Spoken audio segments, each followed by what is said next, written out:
Jawabanku udah selesai. Oke, kita mulai ya.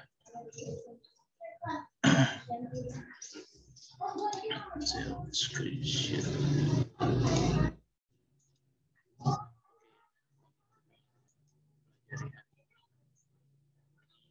Kesetaraan laki-laki dan perempuan. Kenapa kesetaraan? Karena berarti ada masalah nih. Tidak masalah antara laki-laki dan perempuan itu tidak setara. Tidak setara itu maksudnya tidak sebanding, tidak dianggap sama. Oke, nah di sini kita lihat dulu kenapa kok tidak setara.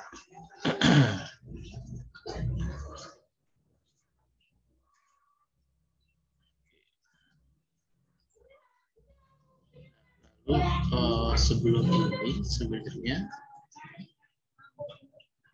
dasarnya itu ini sebenarnya.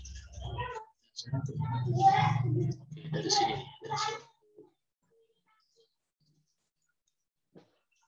Coba Gilbert tolong dibaca, Gilbert. Keduanya diciptakan menurut citra Allah, diciptakan menurut gambar dan rupa Allah yang satu dan sama. Kejadian 1:26-27, Pak. Oke. Nah, jadi sebenarnya kalau dilihat dari sini harusnya sih tidak masalah, Jadi harusnya tidak masalah, kok jadi masalah gitu. Nah, kenapa jadi masalah? Lihat dalam kasusnya. Karena ada ini, tidak adilan menyangkut peranan dan tugas. Jadi memang seperti ada satu kesengajaan terjadi ketidakadilan, lalu kemudian dibedakan perannya antara pria dan wanita. Nah, kita lihat contoh ini. Jadi nanti kita akan bergantian ya, baca.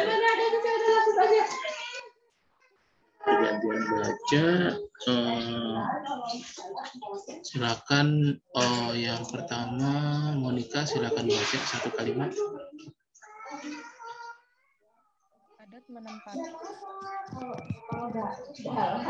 Adat menempatkan perempuan adalah ibu yang memberikan segala-galanya. Oke. Dilanjutkan, Devanka. Sementara pria adalah kepala rumah tangga yang diidentikan dengan seorang kepala perang, pengusaha atas keluarga. Oke. Selanjutnya, Gilbert. Direktris Lembaga Pengkajian dan Pemberdayaan Perempuan dan Anak-anak atau LP3A dan Selvi Panggenapa Jumat mengatakan ada tidak mengajarkan kekerasan suami terhadap perempuan. Oke, Felicia. Tetapi kondisi yang dibangun melalui sistem adat tradisional telah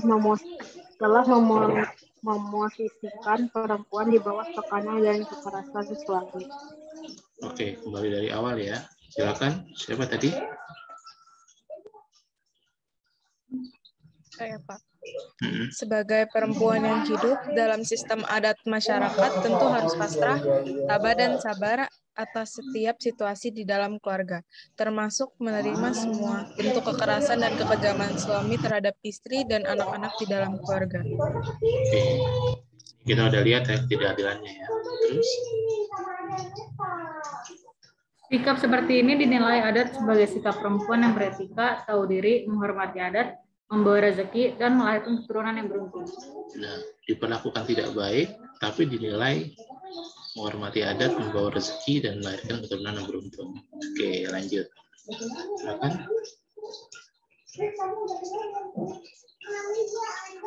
Siapa tadi yang ketiga? Pasrah dan menerima ini masih mendominasi 90% perempuan, termasuk yang sudah berpendidikan tinggi. Oke, makin berlanjut ya ketidakadilannya ya. Lanjut.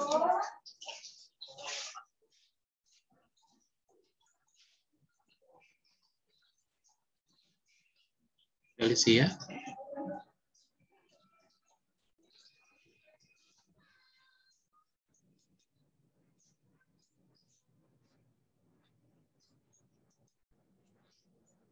Felicia, bisa dengar saya, Felicia? Oke, Felicia mungkin masalah video saya baca ya. Kalau perempuan itu seorang pejabat, tetapi di rumah ia harus rela menerima perlakuan kasar suaminya dan menghormati suami seperti perempuan tradisional lain. Ini udah nggak kelihatan ya masalahnya ya.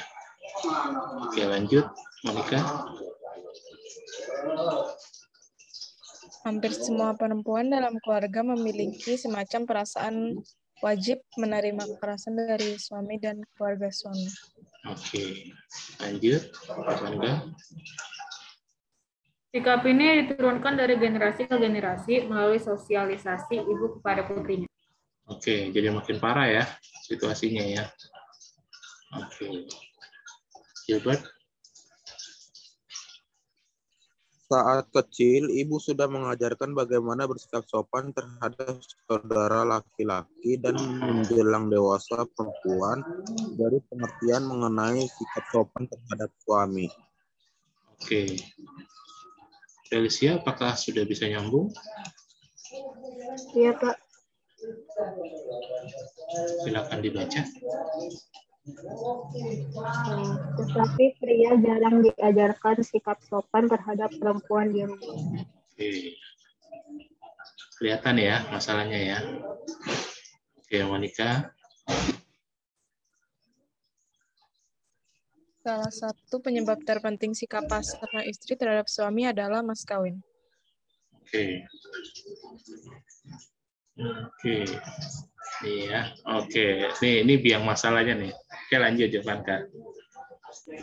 Makin tinggi nilai mas kawin, beban moral yang ditanggung istri makin tinggi. Oke. Jadi kayak dibeli, istrinya tuh kayak dibeli. Oke. Gilbert. Istri merasa seakan-akan dibayar mahal. Oke, dibayar di muka ya. Lanjut. Karena itu seluruh diri jiwa raganya harus dibaktikan untuk melayani seluruh kebutuhan suami, termasuk anggota keluarga suami. Oke. Oke, jadi seperti itu ya. Jadi sudah jelas ya keadaannya ya. Ini saya stop share dulu sebentar. Nah, jadi situasinya seperti itu makin parah nih. Makin parah situasinya. Jadi kalau situasinya makin parah ya memang nggak bisa ya. Memang nggak bisa. Oke. Nah.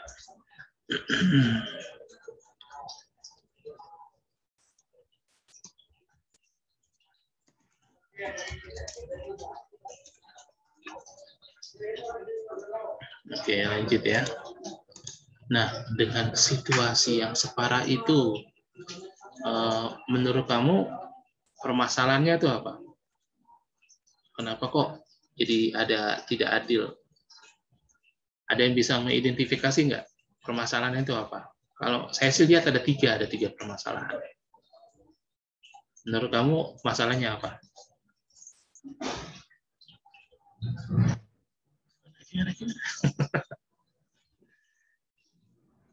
Jovanka, satu masalahnya apa Jovanka dalam cerita tadi? Menurut kamu? Mungkin karena pihak suami kan berpikir kalau saya udah bayar mahal nih, otomatis pasangan saya harus nurut ke saya. Itu mungkin masalahnya. Oke. Yang kedua?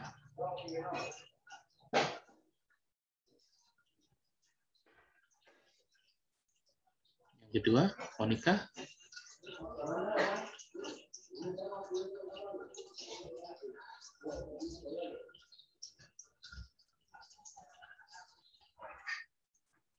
Hidupin. Sebentar ya.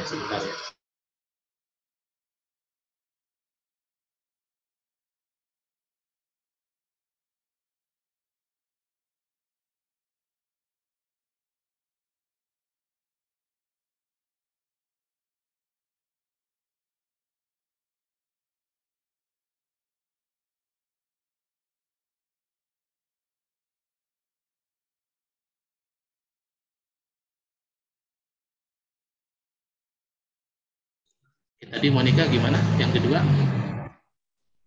Istri yang terlalu menghormati suaminya, jadi dia kayak nggak bisa melakukan perlawanan. Menurut kamu sikap dari istrinya itu salah apa? Menurut kamu?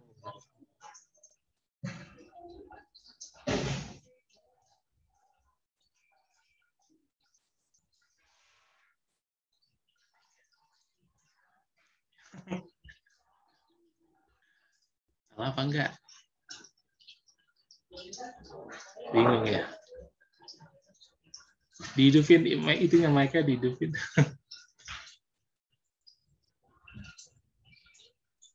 Kayaknya kalau misalnya kayak sudah terlalu lama gitu, kayaknya salah sih. Salah ya? Oke. Oke, yang ketiga, Gilbert, masalahnya apa Gilbert dari cerita itu?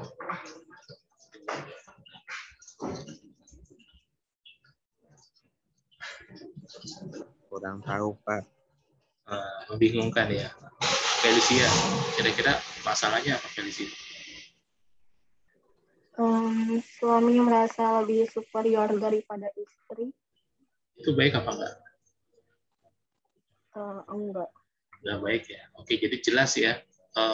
Kadang-kadang kita diperlakukan tidak baik karena kita menyerah pada situasi. Karena kita menyerah pada situasi. Oh, situasinya tuh kayak gini. Gitu. Situasinya kayak gini. Oh, kenapa mereka kok jadi ini, jadi apa? Jadi kayak gitu situasinya. Padahal sebenarnya kalau situasinya dilawan, walaupun mungkin terlihat menentang adat ya, sebenarnya itu bisa ditembus sih sebenarnya. Kalau misalnya saya ngomong bully, kenapa seseorang disebut bully? Karena yang dibully itu biasanya nggak melawan, makanya disebut bully. Tapi sebenarnya jika yang bully itu melawan, sebenarnya mungkin bullyingnya bisa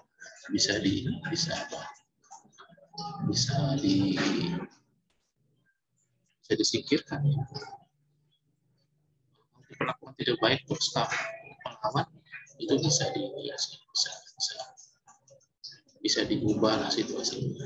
Jadi kayak gitu. Ini kira-kira gambarannya kayak gitu, dan ini menjadi contoh yang sangat tidak baik. Diharapkan setelahnya kita punya sikap yang baik tentang peristiwa seperti itu. Oke, saya coba dulu share screen dulu ya. Lanjut ya. Oke, kalau menurut Kejadian 2 ayat 18 sampai 23 sebenarnya ini lebih jelas. Tapi ini sebenarnya agak oot sebenarnya.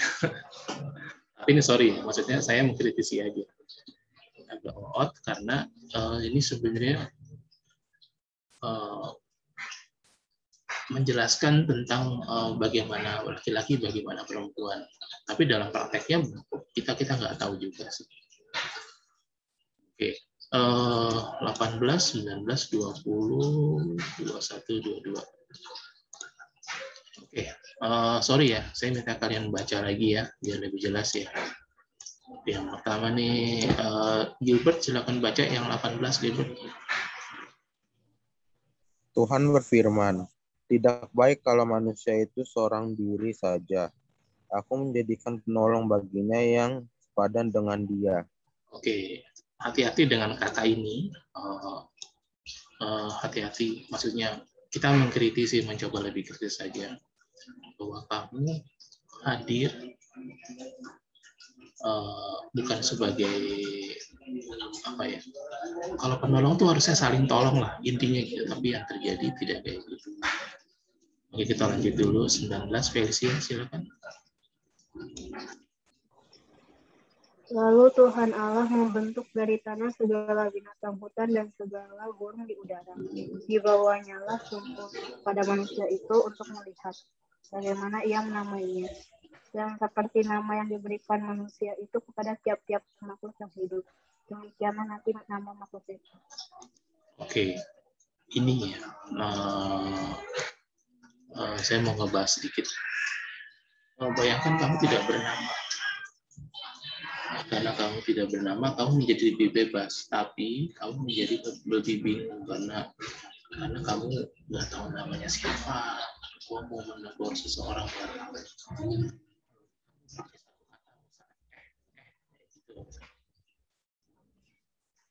Nah, lalu kemudian nama ini menjadi satu bentuk identitas kita. Identitas kita bahwa sebenarnya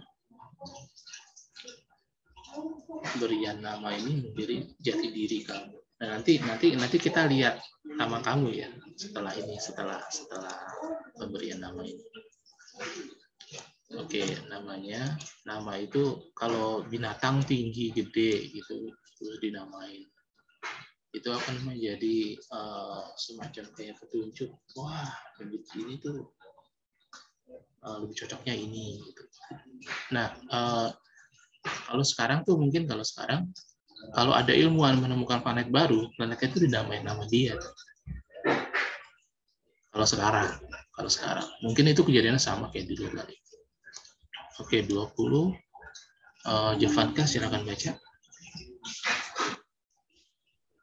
Manusia itu memberi nama kepada segala ternak, kepada burung-burung di udara, dan kepada segala binatang hutan. Tetapi baginya sendiri, ia tidak menjumpai penolong yang sepadan dengan dia. Ini tadinya sebelum ada si perempuan itu. Adam sendirian. 21. Siapa yang belum baca? Silakan. Lalu Tuhan Allah membuat manusia itu tidur nyenyak. Ketika ia tidur, Tuhan Allah mengambil salah satu rusuk daripadanya, lalu menutup tempat itu dengan daging. Oke, dua-dua saya baca ya. Dan dari rusuk yang dibutuhkan Allah dari manusia itu dibangunannya seorang perempuan lalu dibawanya kepada manusia itu. Oke, Gilbert silakan baca terakhir. Lalu berkatalah manusia itu, inilah dia, tulang dari tulangku dan daging dari dagingku. Dia akan dinamai perempuan, sebab ia diambil dari laki-laki. Oke. Nah, saya kesini dulu. Ini agak repot sebenarnya.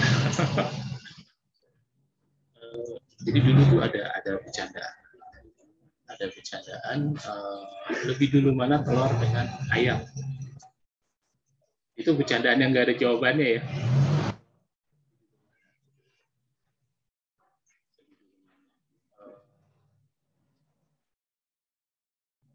Bisa bayangkan ketika ada satu kecelakaan ya, melewati satu hutan di Kalimantan, lalu kemudian di kecelakaan itu ada bayi yang selamat, semuanya mati. Hutan itu lebat sekali, tidak pernah dimasuki oleh manusia. Lalu kemudian anak itu tumbuh besar. Lalu pertanyaannya adalah, apakah anak itu ya bisa mengklaim dirinya adalah manusia pertama di situ? Bisa? Tapi nggak situasinya. Saya ulangi ya, ada satu pesawat jatuh, lalu selamat hanya satu orang anak aja. Orang anak dia tumbuh besar. Apakah dia bisa mengklaim bahwa dia satu-satunya manusia di situ? Mungkin manusia pertama.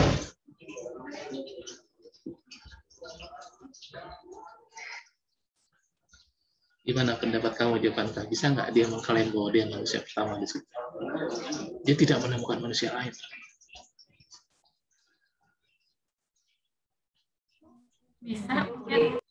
Bisa aja ya. Lalu ini yang kedua, kita kritisi yang kedua. Kamu tahu kan, orang Cina dan orang Afrika itu beda sekali. Orang Cina dan orang Afrika itu beda sekali. Mau dicari apanya juga beda. Ya mungkin rambut hitam, tapi maksudnya kulit. Maksudnya orang tuh bisa membedakan bahwa ini orang Afrika, ini orang Cina. Itu beda sekali. Lalu kita dengan iman kita percaya bahwa mereka semua seluruh dunia itu berasal dari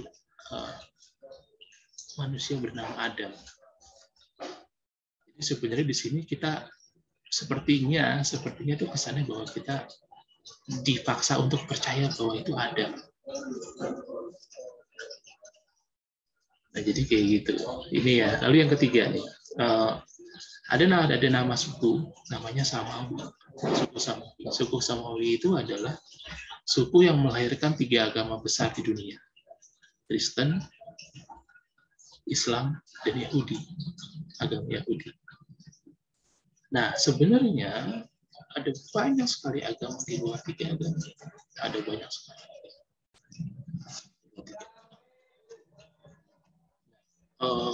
Lucunya kesamaan cerita tentang penciptaan itu ada dalam setiap kepercayaan. Maksudnya contoh di Jepang, mereka tuh agama aslinya tuh mereka juga mempercayai kisah penciptaan itu dengan versi mereka ya, dengan versi mereka. India itu juga percaya versi penciptaan menurut versi mereka. Demikian juga Kristen. Sementara kalau kamu kritis ya, kalau kamu lebih kritis lagi, proses penciptaan itu hari pertama, kedua, ketiga, keempat itu adalah vision. Vision itu penglihatan Musa. Jadi itu dilihat oleh Musa. Musa tuh sepertinya dia dapat satu pengalaman rohani sehingga dia melihat proses penciptaan itu dan dituliskan dalam kitab. Jadi 5 kitab pertama itu ditulis oleh Musa. 5 kitab pertama. Yang pertama, yang kedua, yang ketiga, yang keempat, yang kelima. Itu ditulis oleh Musa. Jadi dia yang tulis. Dia menulis kisah penciptaan. Artinya dia melihat proses penciptaan itu. Nah, jadi kayak gitu. Nah, kenapa saya ajak ngomong kamu begini supaya kita lebih kritis terhadap segala sesuatu. Contohnya tentang karena kita mau mengkritisi sesuatu nih dalam pelajaran kita. Mengkritisi kenapa kok perempuan diciptakan tidak adil. Maksudnya banyak ketidakadilan dalam diri perempuan. Sebenarnya walaupun sekarang tidak terlalu kelihatan ya, tapi dalam kenyataannya kalau kamu lihat kasus, banyak sekali kasus ketidakadilan tuh di perempuan. Ada banyak banget ketidakadilan. Nah, dari kasus ini, kenapa kok lebih banyak korbannya kok perempuan? Coba kamu kritisi deh. Kenapa kok lebih banyaknya perempuan? Apakah karena perempuan lebih menerima? Apakah perempuan memang, ini konyol banget, apakah perempuan memang ditakdirkan untuk menderita? Coba kalau kamu tidak terima, silakan kritisi ini. Kok kenapa korbannya perempuan? Nah, jadi setelah ini, saya pengen kamu cari satu kasus. Silakan cari di internet. Dicermatin aja. Lalu kamu amati dari kasus itu. Pertama, kasus itu ceritanya seperti apa? Lalu yang kedua, kalau bisa kamu cari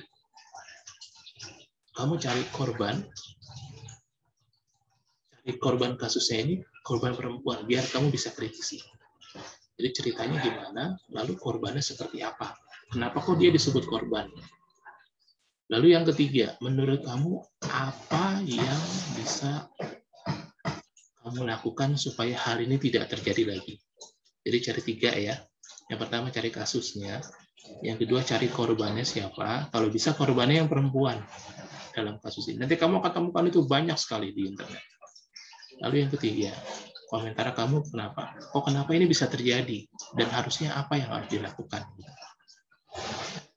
Sampai sini jelas?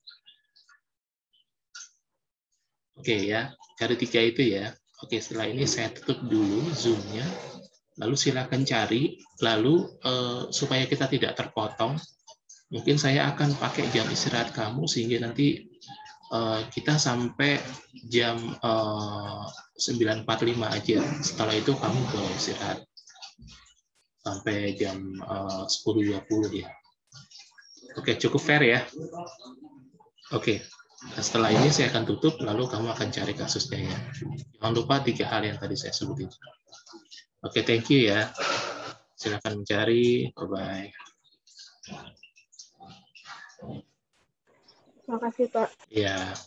Terima kasih, Pak. Ya.